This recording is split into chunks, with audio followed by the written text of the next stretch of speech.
Hello everyone, my name is Mario Lanza. I am an associate professor in material science and engineering at the King Abdullah University of Science and Technology. Today I'm going to talk about how to use a conductive atomic force microscope to observe resistive switching phenomenon at the nanoscale in different nanomaterials, including one very special resistive switching behavior called electrosynaptic plasticity. This is the outline that I will follow for my presentation.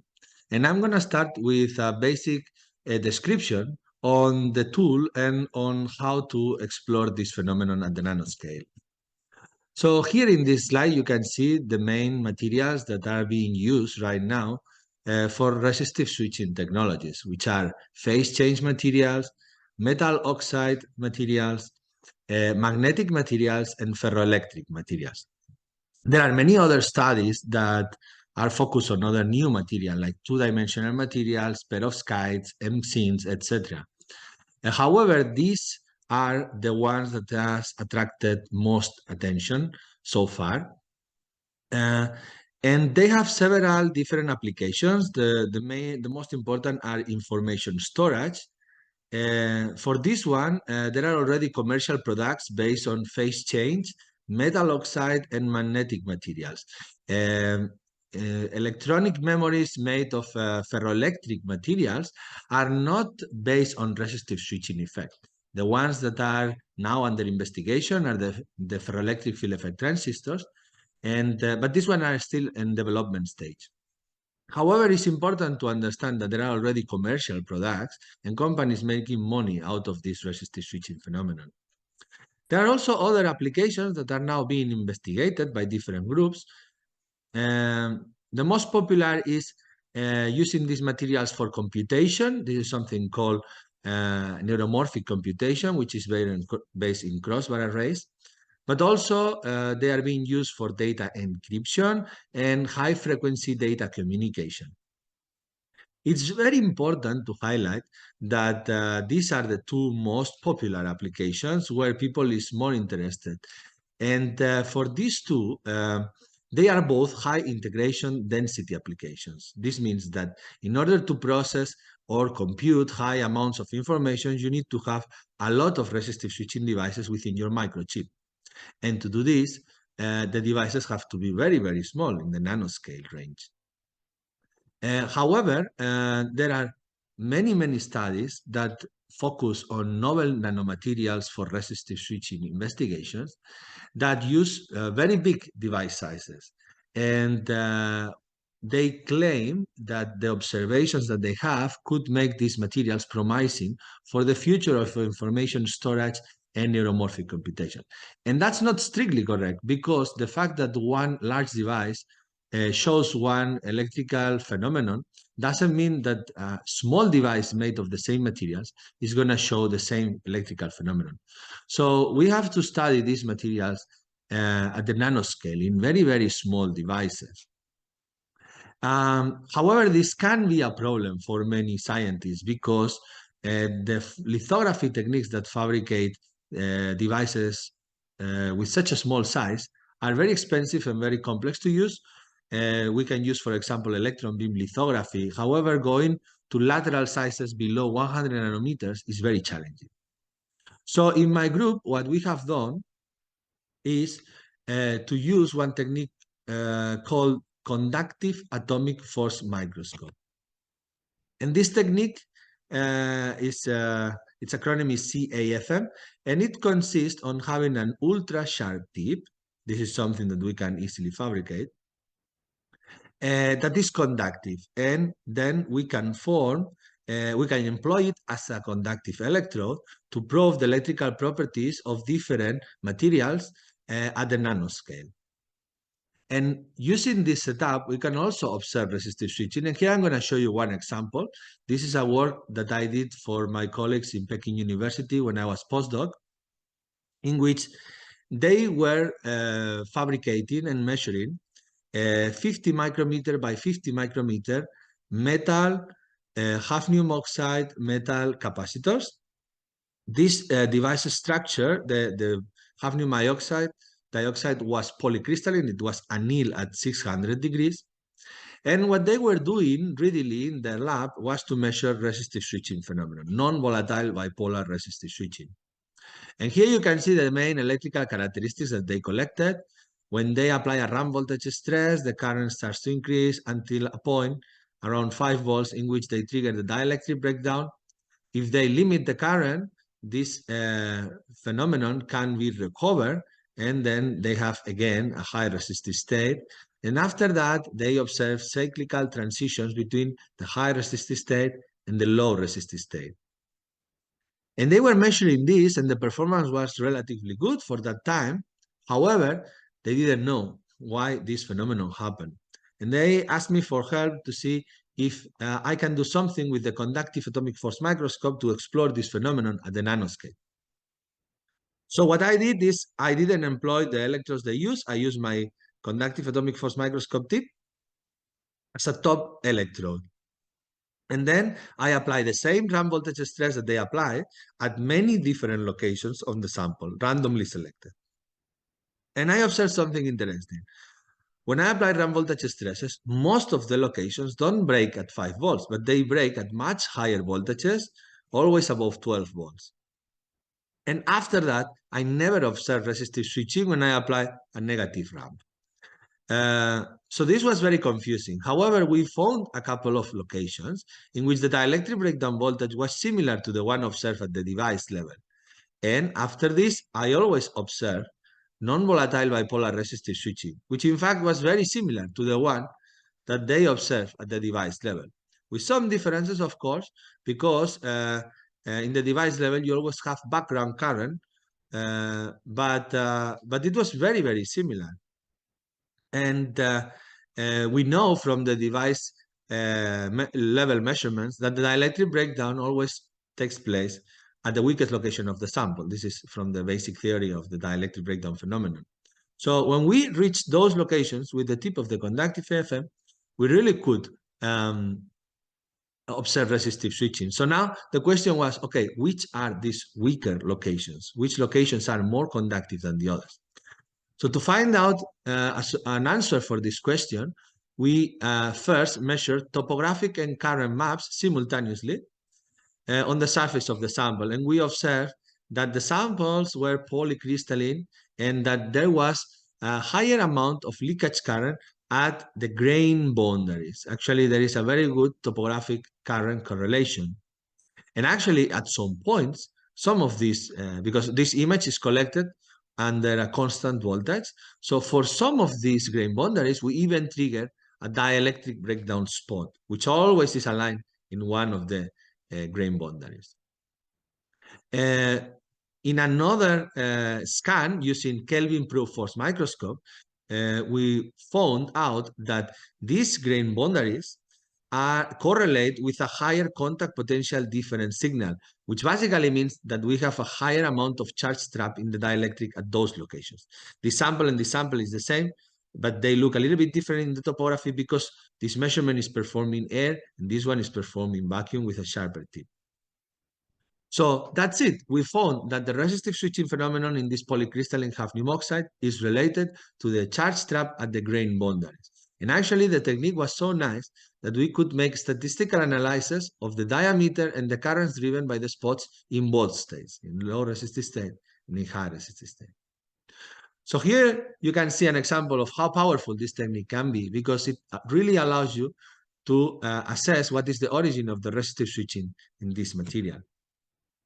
However, it's very important to emphasize that to do this kind of experiment, we have to apply high voltages, measure high currents in both polarities, and also use a current limitation.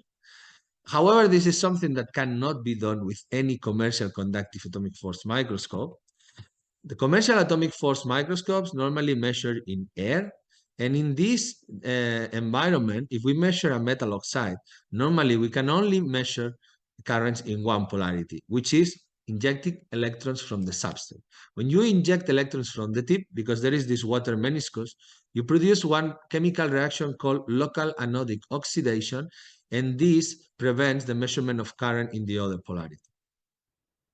Moreover, the conductive CAFM, the standard ones, can only apply voltages up to 10 volts, and measure currents only in 3 orders of magnitude and absolutely no current limitation. So this is really, these are a lot of limitations. And what we did in my lab to solve this problem was first, we put the tip and the sample in an environmental chamber. We use a vacuum chamber, but also in other studies, we use a nitrogen chamber, and it also works very well. This allows us to measure in both polarities because now we don't have the water meniscus anymore. And then in order to solve these electrical limitations, we connected a semiconductor parameter analyzer directly to the tip of the conductive CAFM. And now this setup is the one that we use for the experiment that I show you. However, this setup was very powerful and it was adopted by many friends. However, with this setup, you can only do measurements at one location of the sample, which is what we did. We measure one location, we move to another location, and then we repeat the test. Another location, we repeat the test. But we cannot measure with this high current dynamic range in one lateral scan. And the reason is that the synchronization of the movement of the tip and the electronics of the SPA is very complex. So to solve this problem in another work, we replace the semiconductor parameter analyzer by a logarithmic preamplifier. And now the currents that we register in several orders of magnitude can be converted to a voltage that the data acquisition card of our computer can really process. And then here you can see the first conductive CAFM map with a current scale that is logarithmic, which is something that for that time was very, very attractive and that later other companies started to commercialize. Other cool things that you can do with the conductive CAFM to find out the resistive switching phenomenon is to induce the phenomenon at the device level and then etch the top electrode and then scan the surface of the sample with the conductive atomic force microscope. In this example, I show you two devices. One was switched to the high resistive state. The other one was switched to the low resistive state. And then this is in the red dashed line, you can see the area of the capacitor. And here you can see that in high resistive state, we have a large number of conductive spots, but most of them show similar current. So basically, this looks like a phenomenon that is dominated by many different locations. It's not a local phenomenon. For the low resistive state, what we observe is that first, the currents are much higher always than in high resistive state. But if we adjust the current scale, we can clearly see that there is one filament here that is the dominant one. And therefore, this low resistive state current movement is a local phenomenon. This was later also confirmed by measuring devices with different sizes. And we observed that the currents in the high resistive state scale with the area, while in low resistive state, because it's a local phenomenon, doesn't matter the area of the device, the currents are very similar. Actually, this is a very cool technique that can be applied also to other devices, such as, for example, field effect transistors. In this study, what we did is to stress a transistor. It was a standard CMOS transistor. So we stress it under NBTI and channel hot carriers. And then we etch the top electrode of these devices, plus one that is fresh, and we scan them with the scan the surface of the dielectric with the CAFM tip by applying a constant voltage. And it's very interesting what we see. The fresh device shows very low leakage current, meaning that this gate oxide was not degraded. But for the NVTI, we see an homogeneous degradation along the whole dielectric. And for the channel hot carriers, we see a higher degradation in the channel next to the source and to the drain. In the middle, the degradation seems to be smaller. So this is a very interesting phenomenon. However, I would like to emphasize one thing.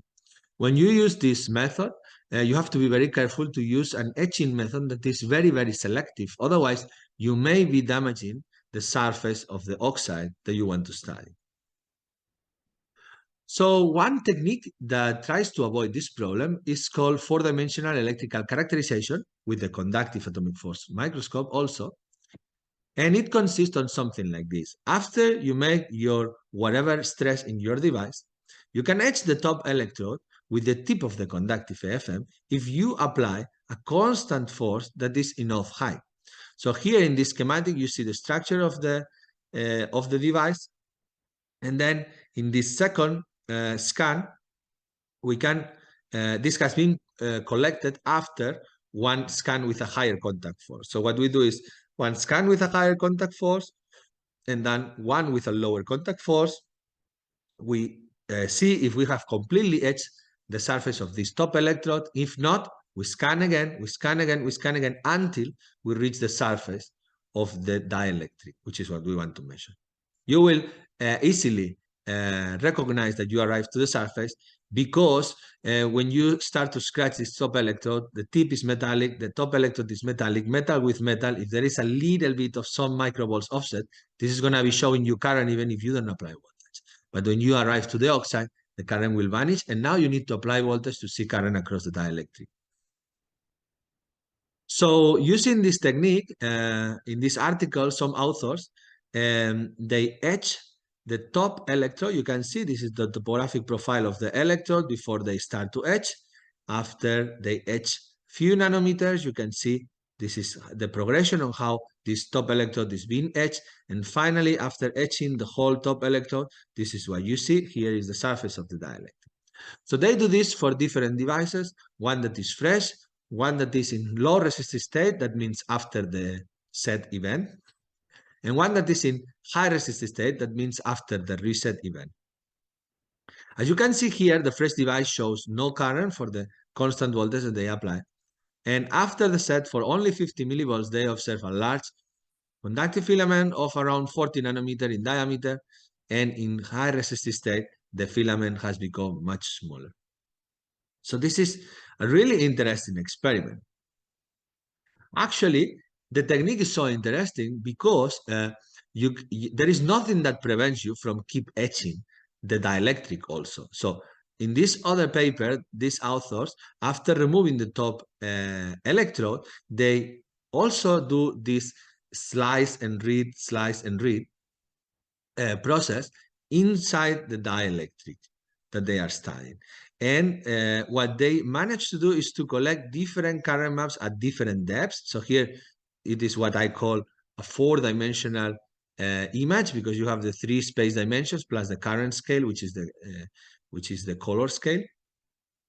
And here you can see the slides from top to bottom, and you can see that the diameter of the filament is being reduced after every slice, which indicates that the shape of the filament is conical. This is amazing because we have found this without having to do cross-sectional TEM, which requires a very complex focus ion beam processing of the sample, and also finding the conductive spots is very difficult.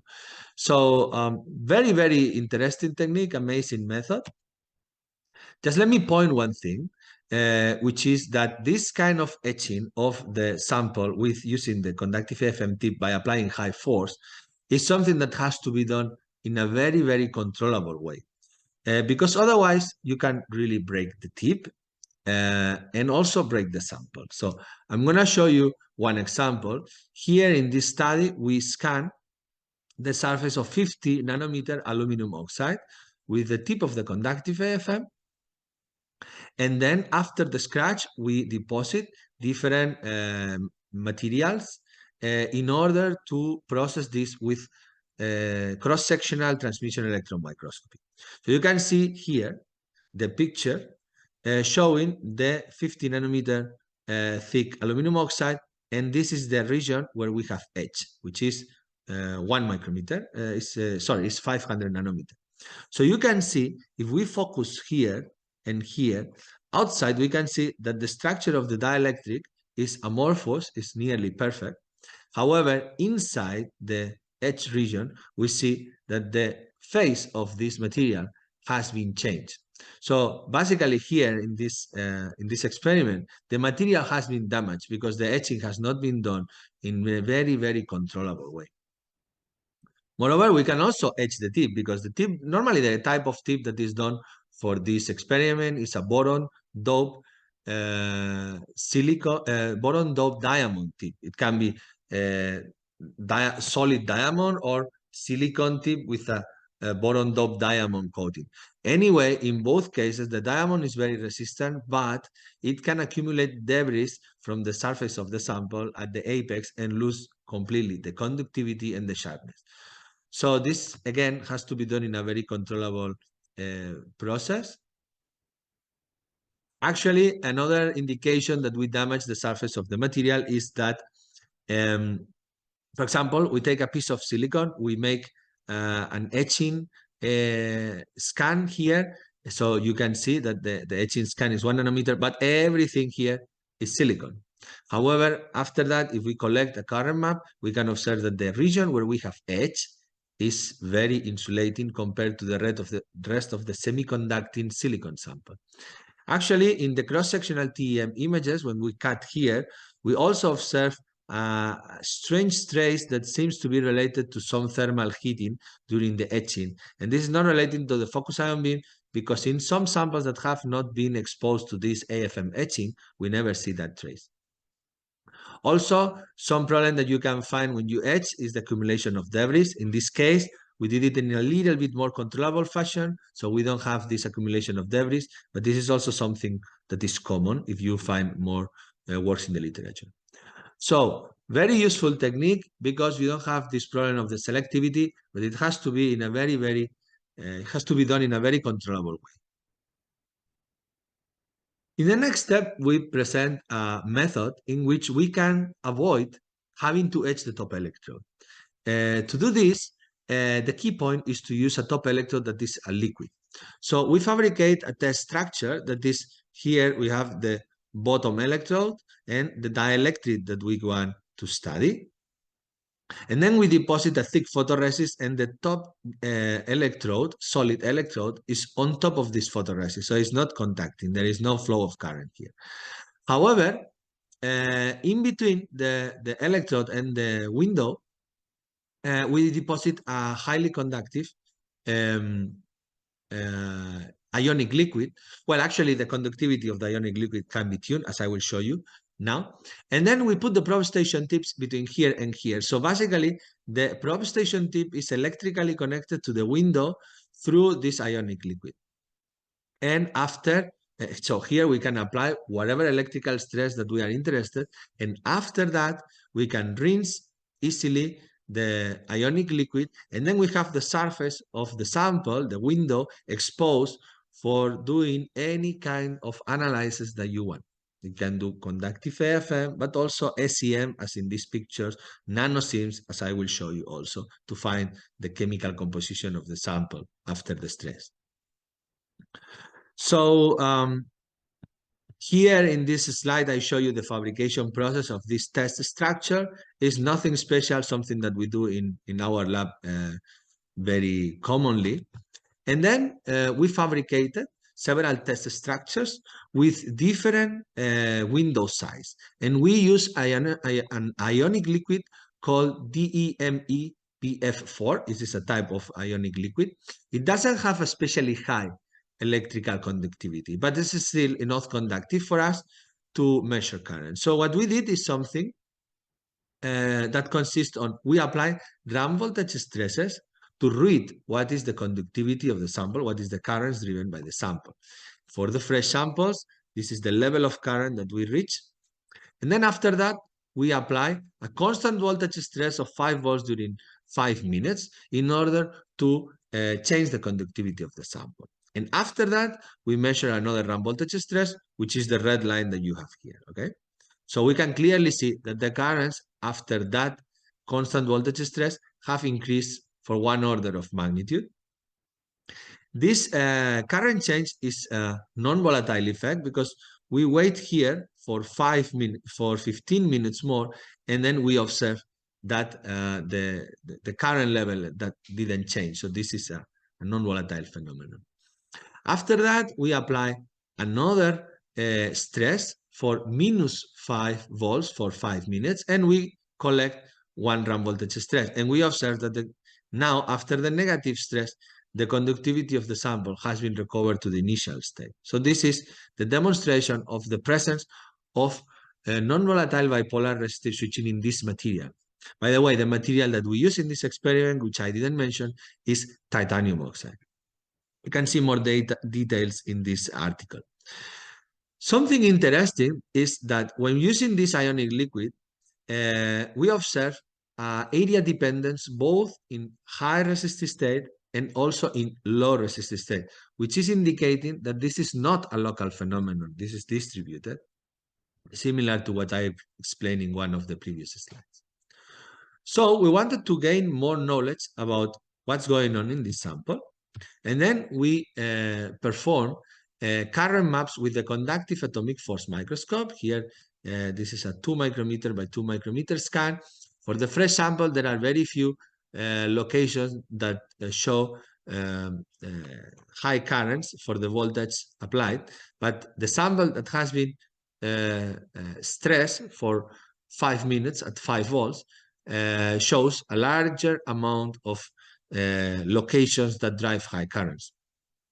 After the reset, the amount of locations that show high currents has been reduced and is similar to the fresh sample. And after the second set, we also get again this high number of highly conductive locations.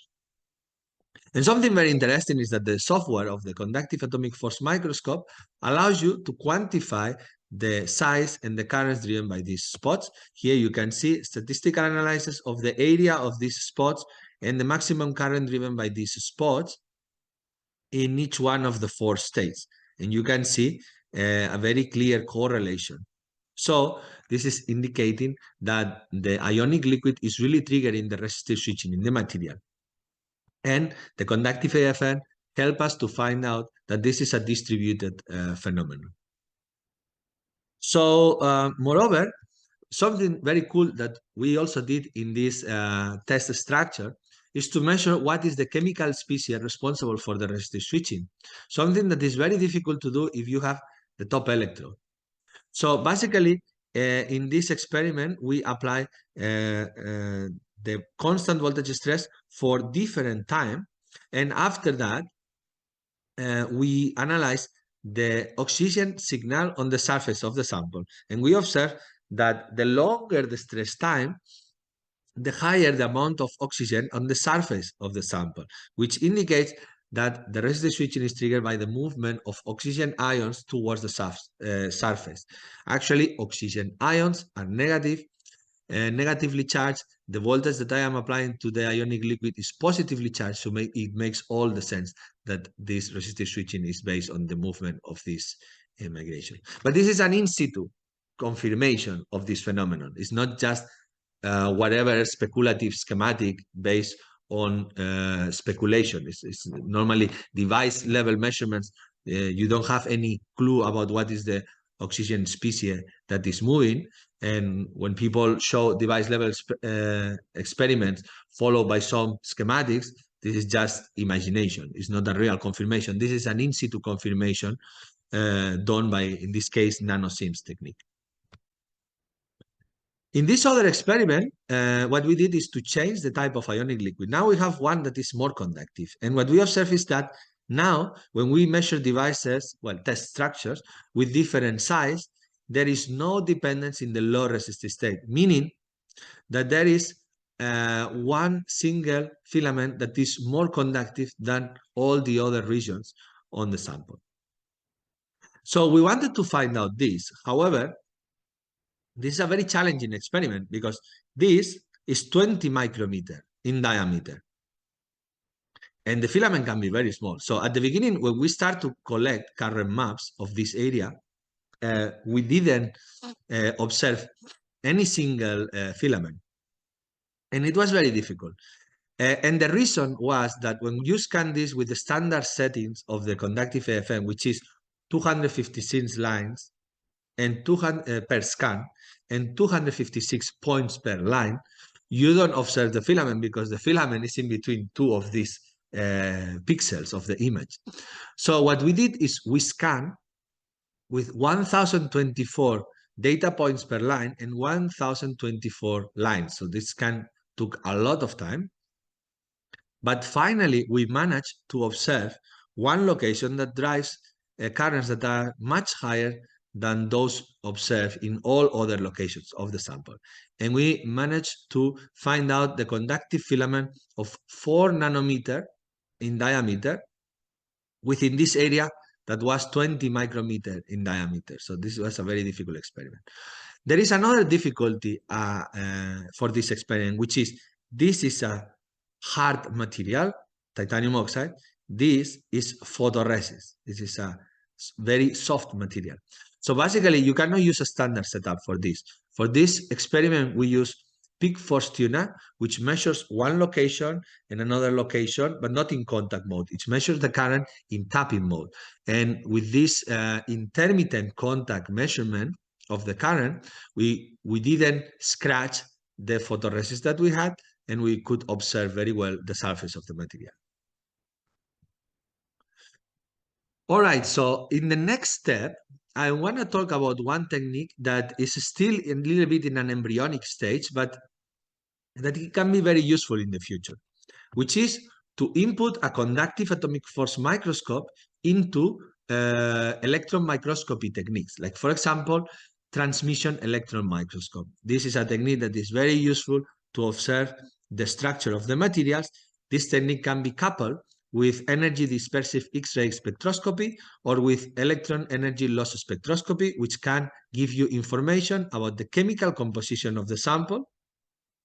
And this is a very cool experiment. Here, the authors of this article put this very sharp metallic tip in contact with this test structure, which has a resistive switch. Is useful for resistive switching measurement because you have the top electrode and the bottom electrode, which is a highly conductive silicon. And in the middle, this insulating layer. So the authors of this study managed to observe, to make this in-situ electrical test, observe the set, the reset. They also observed the conductive filament, and also they could find out the chemical composition of the filament after the stress, which is an amazing in-situ observation. However, I have to say something, which is the current setups that we have right now don't allow this with control of the contact force. So this was not a conductive AFM tip. This was a scanning tunneling microscopy tip inserted into the TEM. We hope in the future other developers can achieve doing this measurement by controlling the contact force. Actually, that is something that has been already achieved for scanning electron microscopy. So this is one system that includes a conductive AFM inside the chamber of a scanning electron microscope. Here you can see the SEM picture of the CAFM tip touching the surface of the sample, which is really amazing. Here you see a SEM picture, top view, of the surface of the sample, which is a forest of piezoelectric nanowires made of zinc oxide. This is the topographic map that is observed with the AFM tip, okay? The resolution in the SEM picture is better, but here you don't have quantification on the depth. Here you have both, even if the resolution is a little bit worse. But the most important thing is that now we can use this conductive AFM tip to move one single nanowire, and we can correlate the current signal registered with the movement of the nanowire, which is something amazing that couldn't be done before. So here we can see when we start to bend this nanowire, we measure the electrical signal, and actually we could correlate the movement of the nanowire with the electrical signal that we detect. So before this study, it was published in Science in 2006, that one study that used a conductive AFM to move some piezoelectric nanowires. And it was proposed that the current was produced by this piezoelectric effect due to the bending of the nanowires. However, using this technique, we could distinguish that in fact the current has different contributions, because we observe current when just entered in contact. So this is related to contact potential difference.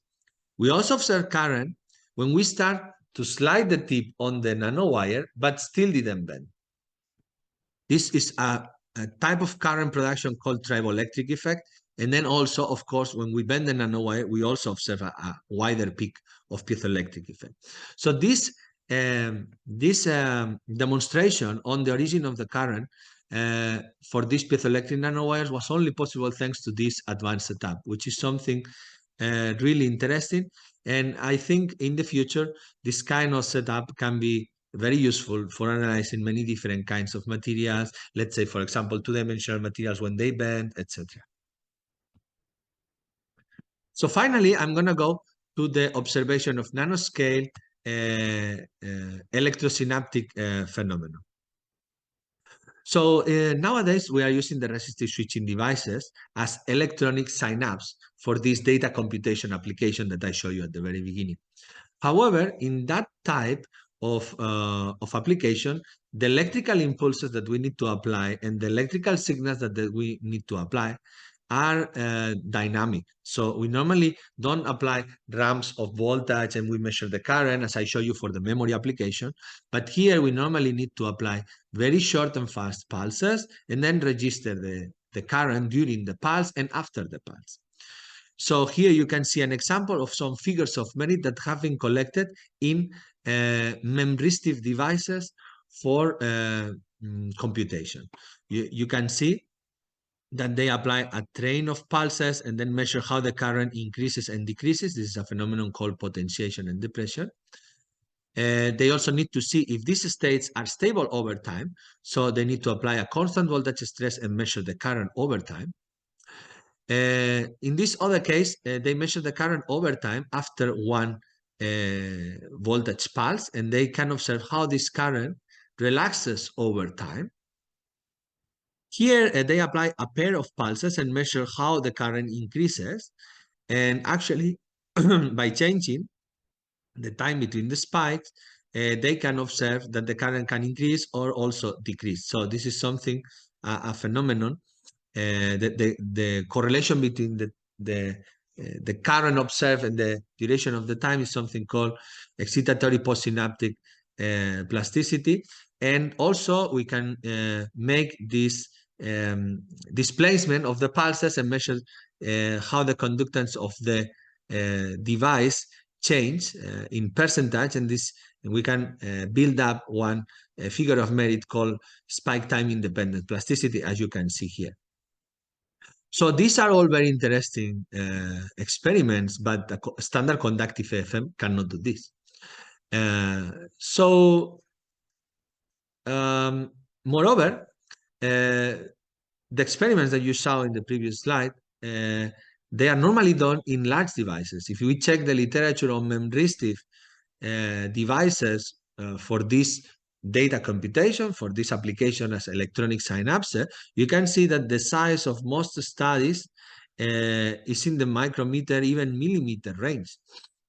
And you can see the references here in the supplementary information of this article. And therefore, the fact that they observe this electrical behavior in such a big device doesn't mean that a very small device is going to show also that behavior. These studies claim that this is useful for neuromorphic computation, for, let's say, what they call brain-inspired computation. But in the brain, we have billions of neurons and trillions of synapses. So if we want to emulate this computational power of the brain, we will really need to make these electronic synapses very, very small. So in our study, we use a test structure based on the conductive CAFM tip. So the platinum electrode is the CAFM tip. Then we use graphene oxide and gold. And the size of our nanosynapse is 50 nanometers square, approximately, is the area of this tip sample junction. So let me say, before showing you our results, that this kind of experiment has been tried before using the tip of a scanning tunneling microscope. However, let me say that in the scanning tunneling microscope, you have here a nanogap, and the modulation of the current that you are seeing is related to how the conductance of this nanogap is being changed by the movement of charge across this nanogap. So basically, if you have a dielectric material that you want to study for potential application in resistive switching, this is not the right technique, because this technique is giving you information that is having both contributions, the nanogap and the dielectric. So what we use in my lab is we use the conductive AFM tip, which is in direct contact with the surface of the insulating material. There is no nanogap. This is a top view transmission electron microscopy image of the graphene oxide that we use in our investigation. And this is an atomic force microscope scan that shows you how looks the surface of the material when it is deposited on top of the bottom electrode that we are going to use. We first measure the intrinsic signature properties of the graphene oxide, the Raman shift and the contact angle, and we confirm that what we have there is really graphene oxide. The deposition of the material has been done at the University of Cambridge by our collaborators. They use a spray coater, and when they started to do this on pieces of silicon oxide, we observed that for the first type of samples, we observe a very inhomogeneous coating. The amount of material can be increased by the number of passes that we do with the spray coater. However, it is even, at the beginning, it still looked a little bit inhomogeneous. We also tried to do it on different objects, and it was even more complex. And you see some aggregates of this graphene oxide material on the apex of our CAFM tip. However, after some optimization of these parameters, we managed to get some conformal coating on the surface of different objects with different geometries, like the AFM tip. And finally, here I show you the SEM image of the apex of one conductive AFM tip that has been coated fully with graphene oxide, reaching a conformal coating in a very sharp apex. You can see also here the SEM image of a fresh, solid platinum tip, which is the one that we use for this experiment, and the same tip after being coated with the graphene oxide.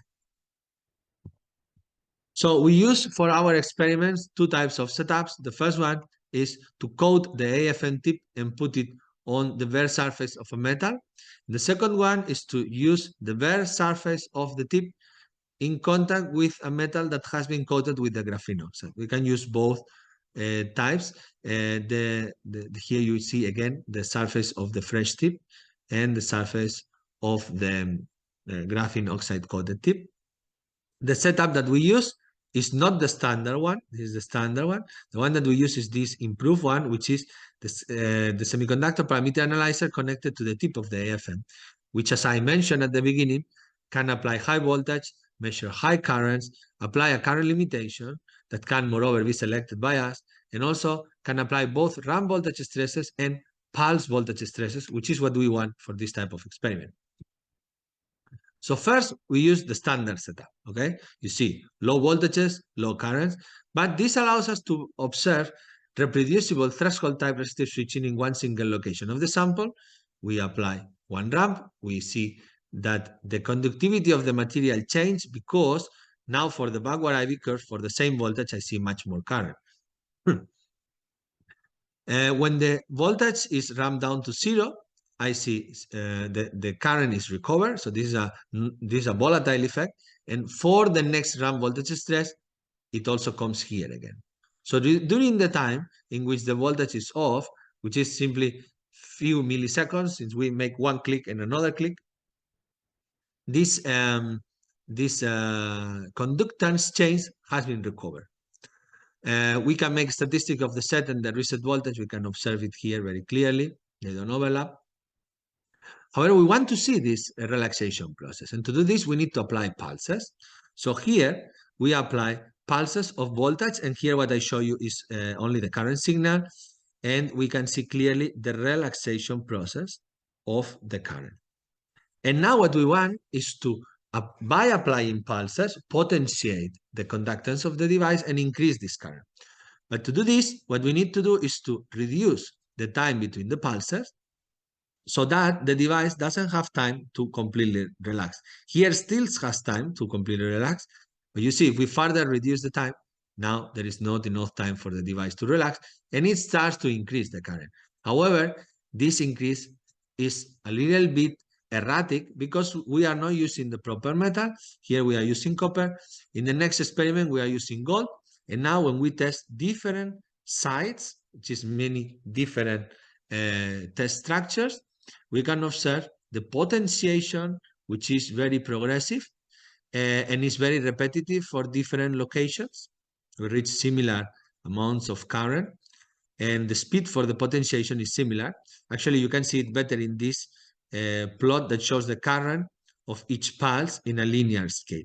You can see that that actually the current increases nearly linearly for some of these ranges. And actually, another property is that if we increase the voltage that we apply to the pulses, the speed for this potentiation is faster. Here we reach this current level above 10 to the minus 5 amps in a shorter time than when we apply 3 volts. This is the clear signature of this potentiation of the test structure. We have made some statistical analysis compared with the literature, and we observe that our work is the one that presents the smallest electronic synapse, and we have one of the smallest right currents, which is the current that we measure during the time in which we apply this right voltage. So this is something interesting, but in the next step, we also managed to make a potentiation and a depression in a non-volatile fashion. And also, if we apply trains of voltage pulses with different voltage height, we observe a behavior that consists on an increase of current, not only related to the voltage that we apply, but also on the train number that we apply. This is an electrical property called excitatory postsynaptic plasticity that has been also confirmed at the device level by other authors. So in conclusion, the main message that I want to communicate to you is that the conductive atomic force microscope is a very useful technique to identify which locations of the material produce resistive switching without the need of going to complex lithography processes. The semiconductor parameter analyzer can be directly connected to the tip of the conductive CAFM for an enhanced electrical capability. And also, graphene oxide shows nano-electrosynaptic response that could be used for the fabrication of ultra-scale electronic synapses. If you want more information about this and other topics related, you can check our recent publications. And also, let me just mention that we are located at the King Abdullah University of Science and Technology. Here you can see a picture of our beautiful campus. And let me just mention that we have many good opportunities for postdocs through this postdoctoral fellow program, which gives not only a very generous salary, but also independent research budget. And also we have many positions available for motivated PhD and master students. So that's everything I wanted to communicate with you for today. Thank you very much for your attention.